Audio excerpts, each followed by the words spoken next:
नमस्कार, news and competition के रगड़ चैनल में आपका स्वागत है। देखते हैं उत्तराखंड की 10 महत्वपूर्ण खबरें। टिहरी में मेडिकल कॉलेज का प्रस्ताव केंद्र को भेजेंगे धामी। विधानसभा से भर्ती कर्मी फिर हाईकोर्ट पहुंचे। दून में 7 बांग्लादेशियों को 5-5 साल की सजा। भाजपा प्रदेश प्रभारी ने कहा, धामी के फैसले सबके लिए नजीर। दुष्यंत गौतम। स्कूलों ने योजनाओं पर खर्च नहीं किया पैसा, मंत्री शिक्षा। टिहरी को 5.25 अरब की योजनाओं का सौगात। उत्तरकाशी में व्यवसायियों का पर्यटन मंत्री के खिलाफ प्रदर्शन। प्रदेश में अगले 2 साल में 60% जैविक कृषि का लक्ष्य, जोशी। इंतजार खत्म, पिथौरागढ़ में बेस अस्पताल का संचालन कल से। अल्मोड़ा में होली गायन और स्वांग के साथ बिखरे फाग के रंग। पीएम आवास योजना ग्रामीणों में निर्माण की धनराशि बढ़ाई, जोशी। मुख्यमंत्री पुष्कर सिंह धामी ने कहा कि टिहरी में मेडिकल कॉलेज खोलने और टिहरी हाइड्रो इंजीनियरिंग कॉलेज को आईआईटी का दर्जा देने के लिए केंद्र सरकार को प्रस्ताव भेजा जाएगा। उन्होंने नई टिहरी शहर के लिए री से शुद्ध पेयजल योजना बनाने की घोषणा की है। पीआईसी मैदान में लोगों को संबोधित करते हुए धामी ने कहा कि नई टिहरी के पिकनिक स्पॉट को इको पार्क के रूप में विकसित किया जाएगा। विधानसभा क्षेत्र धनौल्टी के छाम बलडोगी में पैदल झूला पुल बनेगा और राजकीय कन्या उच्चतर माध्यमिक विद्यालय थान का उच्चीकरण किया जाएगा। देवबरिया के नौकरी स्थित महाविद्यालय को श्रीदेव सुमन महाविश्वविद्यालय का कैंपस बनाया जाएगा। बगड़वाल धार से टकोली और धारी डुंडसिर मोटर मार्ग हॉट मिक्स किया जाएगा। मुख्यमंत्री विलांगना क्षेत्र में महाविद्यालय खोलने और गौरिया से गोदी तक मोटर मार्ग का नवनिर्माण करने की घोषणा की है। धनसाली के नागेश्वर सोण और डांगी चैलचामी में केंद्रीय बैंक की शाखाएं खुलवाने का प्रयास करने का आश्वासन भी धामी ने दिया। विधानसभा क्षेत्र प्रतापनगर के पट्टी भूदरा के 24 गांवों के लिए बाल गंगा से पंपिंग योजना और डोबरा से लंबगांव तक सड़क को टेल लेन बनाने की घोषणा भी मुख्यमंत्री ने की है।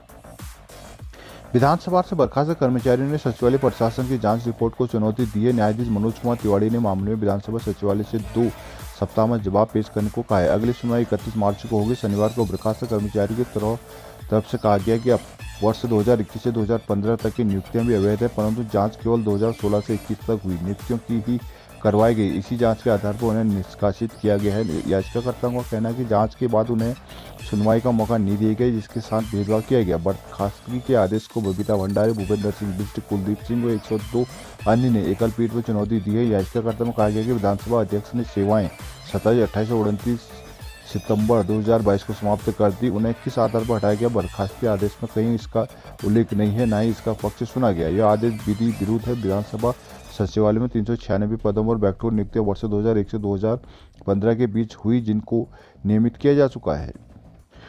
देहरादून तृतीय सत्र न्यायाधीश इंद्रमणि की अदालत ने डकैती के 2 मामलों में 7 बांग्लादेशियों समेत 8 लोगों को बरी कर दिया है। वहीं अवैध रूप से भारत में रहने का दोष सिद्ध होने पर उनमें से 7 बांग्लादेशियों को 5-5 साल की सजा सुनाई। बचाव पक्ष के अधिवक्ता आशुतोष गुलाटी के अनुसार 26 अप्रैल 2017 को सुमीर टंडन निवासी साकिर कॉलोनी के घर डकैती की घटना हुई थी। हथियारबंद बदमाशों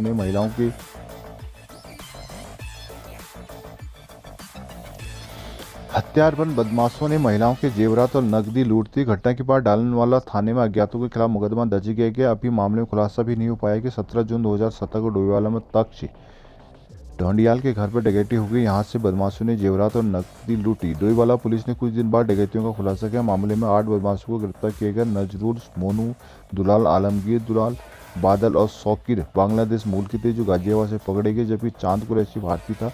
शनिवार को न्यायालय ने फैसला सुनाया।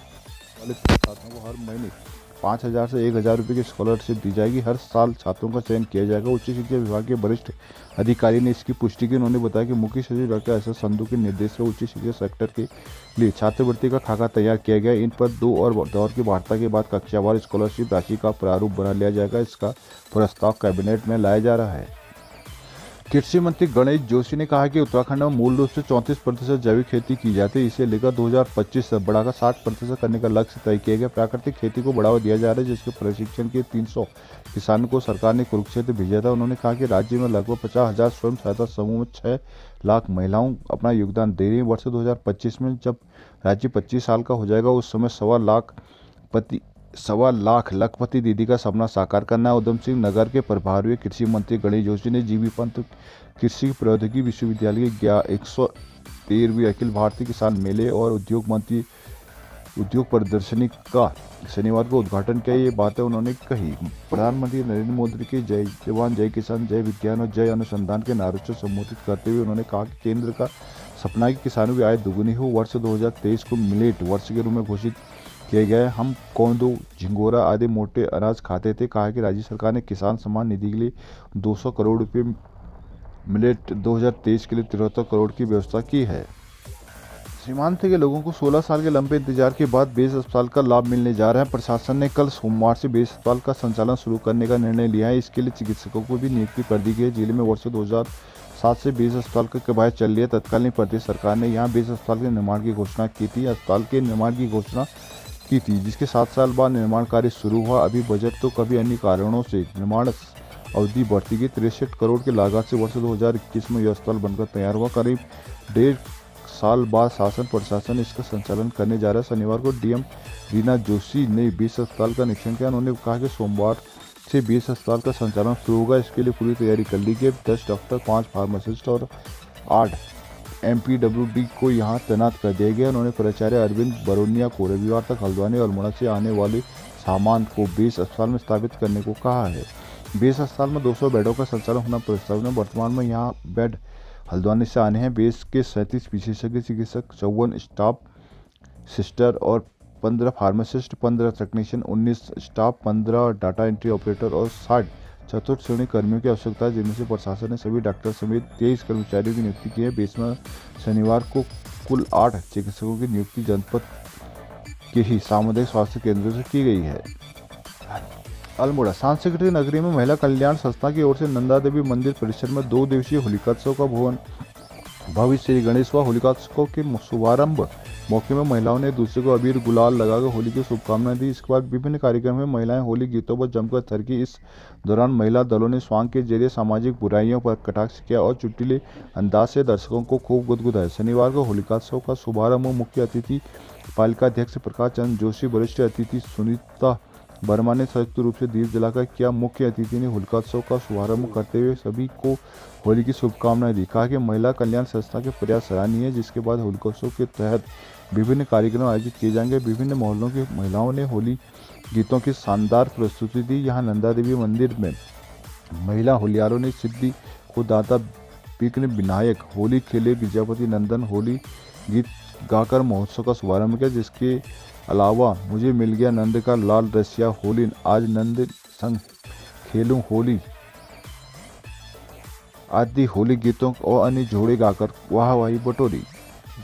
रुद्रपुर कृषि और ग्राम विकास मंत्री गणेश जोशी ने शनिवार को UIRD रुद्रपुर में प्रधानमंत्री आवास योजना के तहत अर्ध कुशल राजमिस्त्रियों को टूल किट, प्रमाण पत्र और श्रम हानि भत्ते का वितरण किया। श्री जोशी ने कहा कि प्रधानमंत्री नरेंद्र मोदी के नेतृत्व में ग्रामीण क्षेत्रों में कच्चे और क्षतिग्रस्त घरों में रहने वाले बेघर परिवारों को बुनियादी सुविधाओं के लिए पक्का घर उपलब्ध कराने के लिए प्रधानमंत्री आवास योजना के क्रियान्वयन को पायलट रूप प्रदान किया गया। सभी के लिए आवास के उद्देश्य को पूरा करने के लिए वर्ष 2021-22 तक 2.96 करोड़ आवास निर्मित किए गए। वर्तमान में आवास का आकार 20 वर्ग मीटर से बढ़ाकर 25 वर्ग मीटर किया गया है। सरकार आवास निर्माण के लिए धनराशि मैदानी इलाकों में 70,000 से बढ़ाकर 1,20,000 और पहाड़ी राज्यों में दुर्गम जिलों में 75,000 से बढ़ाकर 1,30,000 की गई है। उन्होंने कहा कि आवास निर्माण सहायता की लागत मैदानी क्षेत्रों में 60-40 और उत्तर पूर्वी और 3 हिमालयी राज्यों जम्मू कश्मीर, हिमाचल और उत्तराखंड के लिए 90-10 के अनुपात में केंद्र और राज्य सरकार को 20,000 की जानी है।